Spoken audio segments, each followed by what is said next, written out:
Fala, juristas! Sejam muito bem-vindos a mais um episódio do nosso podcast. Hoje vamos falar sobre um tema que todo mundo precisa, mas poucos dominam: organização pessoal. É isso aí, Sheila! Como equilibrar tarefas, estudos, trabalho, casa e ainda manter a cabeça no lugar? Se você sente que o dia precisa de mais 24 horas, esse episódio é para você. Vamos falar de ferramentas, métodos, rotina, produtividade e também sobre os desafios que surgem no caminho. Nossa convidada de hoje é a advogada e professora de Sociologia e Antropologia Jurídica da Uninasal, Daniele Lins, que é referência quando o assunto é planejamento e organização na prática. Bem-vinda, professora Daniele. Para começar, conta um pouco para a gente quem é você fora das planilhas e dos cronogramas. Como a organização pessoal entrou na sua vida? Bom, eu sou Daniele, eu sou mãe, eu sou esposa, eu sou professora e sou advogada e também estudante. Então, é bem complexo essa questão da organização da minha vida, né, pessoal e profissional. Mas o que eu falo sempre é que a rotina é fundamental para essa questão da organização. Então, eu tento manter uma rotina, né? Tento fazer uma agenda semanal para que nenhuma tarefa se perca no caminho. Mas essa agenda ela não é tão fixa, porque as coisas mudam de acordo com a ordem do dia. Por exemplo, tem dias que o filho amanhece doente, ou tem dias que um cliente precisa de um atendimento de urgência. Tem dias que algum aluno me solicita uma entrevista como essa. Então, a gente tenta fazer um ajuste diário. Bom, vamos falar do seu dia a dia. Como é a sua rotina atualmente? Como você se organiza na prática? Bom, a minha rotina é como eu falei, como eu tenho várias funções, eu tento acordar o mais cedo possível. Por exemplo, às 5 horas da manhã, para ter aquela rotina, né, de oração, de leitura de livros fora, né, de livros profissionais. E tento manter um contato com meus filhos ali naquele primeiro horário da manhã. Então, tem dias que eu tenho aula, eu preciso vir para a faculdade, então eu sempre deixo as manhãs para as questões da faculdade, se eu não tiver nenhum cliente, e às tardes eu deixo para a questão do escritório. E à noite tem dias que eu tenho aula, e quando eu não tenho aula, eu sempre faço algum programa com meus filhos. Você utiliza agenda física, planner, aplicativos ou planilhas? Eu ainda uso a agenda física como os incas e os maias. Eu não utilizo nada disso, mas eu acredito que seja fundamental, né? A gente voltar esse olhar para as novas tecnologias para facilitar a nossa rotina. Eu tenho buscado me debruçar sobre essas questões para facilitar a minha rotina diária. Nem sempre tudo dá certo, né? Conta pra gente um momento em que tudo saiu do controle. Como você reagiu e retomou o foco? Bom, nesses momentos é importante a gente ter inteligência emocional e pensar que sempre a gente pode recomeçar. E os erros existem, né? E a gente precisa enfrentá-los, né? Com coragem, com força e com determinação. E pensar sempre que a gente pode dar a volta por cima.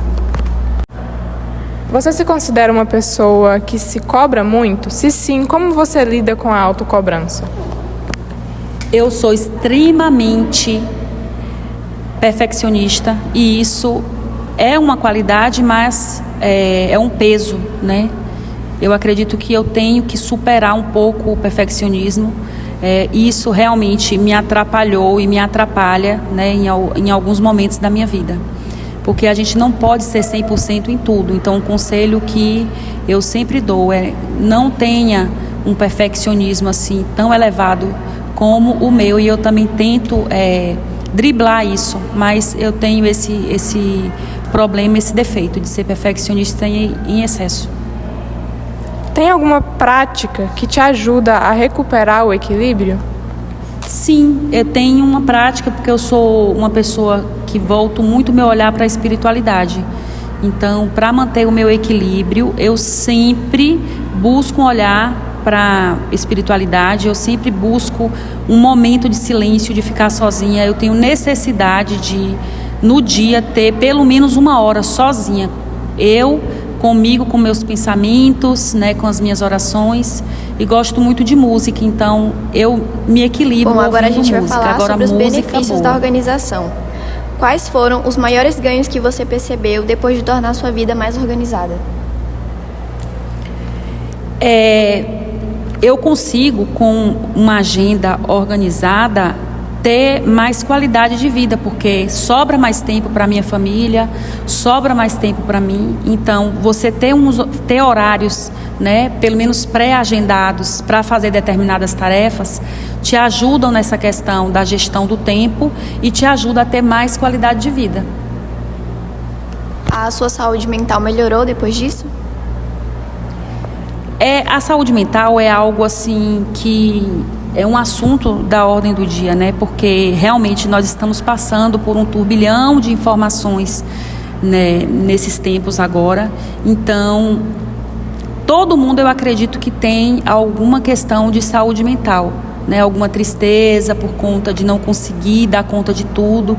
Então, eu posso dizer que eu tenho algumas frustrações hoje pela questão do excesso de trabalho. Realmente eu tenho muitas funções e por conta da quantidade de funções para a quantidade de trabalhos, né, às vezes eu fico cansada psicologicamente, mentalmente e fisicamente também. As pessoas ao seu redor, elas também mudaram para se encaixar na sua rotina? Eu posso dizer que as pessoas principais da minha vida, sim. Nem todos, mas eu tenho um marido muito acolhedor e muito companheiro. Então, nós fazemos, inclusive, a nossa agenda em conjunto. Nós temos um grupo no WhatsApp chamado Organização. E nesse grupo eu faço a minha agenda e ele faz a agenda dele e nós batemos os horários para sempre ter um de nós dois acompanhando as crianças, que eu tenho um filho de 10 anos e um de 4 anos. E ainda tem o meu pai que mora comigo. Então a gente sempre busca que a nossa agenda não se choque, para que tenha uma pessoa ali responsável pela casa, pela família. Porque para mim, família é em primeiro lugar. Se você pudesse dar 3 dicas objetivas para quem quer começar hoje a se organizar melhor, quais seriam?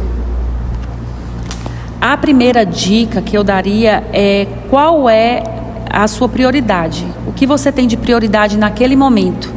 Então, primeiro, tente ver a prioridade e coloque essa prioridade exatamente o que a palavra fala, em primeiro plano. Então, tenta fazer, né? Eu, por exemplo, tenho a prioridade da minha família. Então, a minha agenda profissional, a minha agenda, outras agendas, né, de estudante, que eu também sempre busco estudar, ela vai ficar em volta, né, da minha família. A prioridade é a minha família e em volta as outras atividades. Então, é isso. Professora Daniele, muito obrigada por compartilhar tanta coisa boa com a gente. A senhora é sempre uma pessoa muito inspiradora para a gente. E muito obrigada por ter disponibilizado o seu tempo também para fazer essa entrevista com a gente. Eu que agradeço, fico sempre muito feliz quando os alunos me buscam, né, para falar um pouco, e também gosto muito de ouvi-los. Eu acho que aprendo mais do que ensino, tá? Então, fica a minha gratidão.